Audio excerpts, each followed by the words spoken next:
قاباتی قەڵای خورماڵ لە ساڵی 98ەوە 16 داریتیا چێندراوە. ئەم خاباتە لە ساڵی 2010ەوە تا ئاو نادرێت.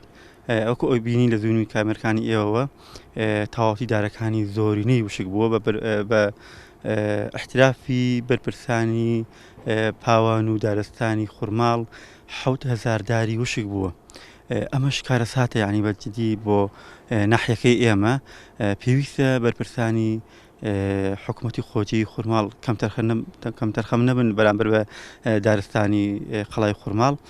یەکێکە ئەم دارستانی قەڵای خورماڵێکە لە نمونە جوانەکانی خورماڵ و قەڵای خورماڵ جگەلەوەی کە دارستانێکە شوێنەواریشە بۆیە پێویستە حکوومەت بەپەلە بێ بەدەمیەوە. ئێمە داواکاریمان لە حکوومەتی خۆجەی خورماڵ پارێزگای هەڵەبجە و حکوومەتی لەسەرەوە وەزارەتی پەیوەندیدارەکان بێنە سەرخەت و ئەم دارستانە بە تەواوەتی لە وشک بوون بپارێزن، چونکە بەجددی ئەمە نیگەرانیەکی قوڵی لای خورماڵیەکان دروست کردووە. ئەگەر ئێمە بین لە خورماڵەوە سێری قەڵاکە بکەین تەواوەتی قەڵاکە زەرد ئەڕوانێ ڕەنگە سەوزەکەی لەدەست داوە.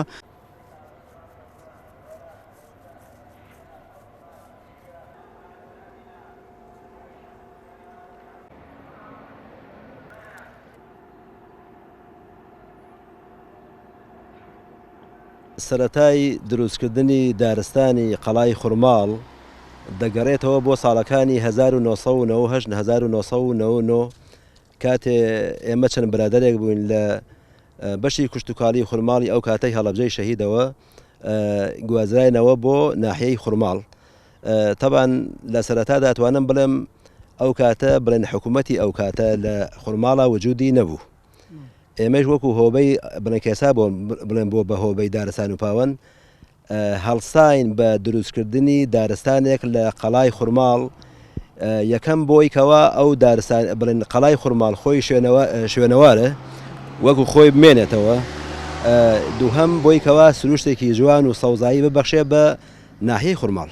سەبەبەکەی دەگەڕێتەوە بۆ ئەوەی کەوا ئەو زەویە خۆی زەویەکی بەردەڵانە کە وەکو بەردەڵانیشە تەبەقەی سەرۆی کەمێ خۆڵی تایە.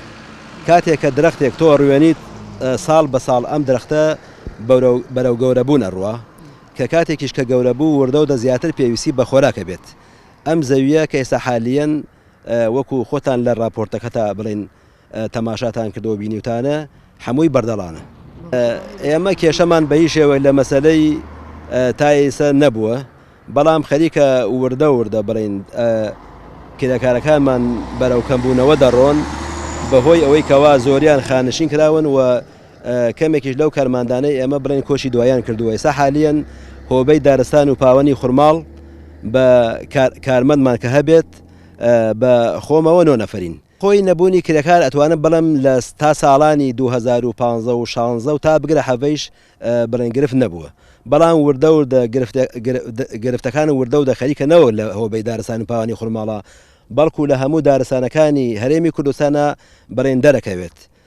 بۆ لەبەر ئەوە ئێمە زیاتر داواکەین لە حکوومەتی هەرێمی کوردستان و بە تایبەتی وەزارەتی کوشتتوکاڵ و ئاودێری کەوا کرێکار دابین بکات بۆ ئەم دارستانانە کەوا لە ساڵی 2000 تاوەکو 2018 و 2019 من خۆم بە نووسراوی خۆم ئاراستەی فەرمانگەی خورماڵیم کردووە و بە ئاگاداری بەڕێز بەرەوبەری ناحیەی خورماڵ کەوا دارستانەکەی ئێمە وردە و دەخەریکە بەرە وشبوون ئەڕوات و سەبەبەکەیشی مەسەلە ئاودانیە، بەڵکو زۆری سەبەبەکەی ئەوەی کەوا ئەم زەویێکی تەمتەمە و بەردەڵانە.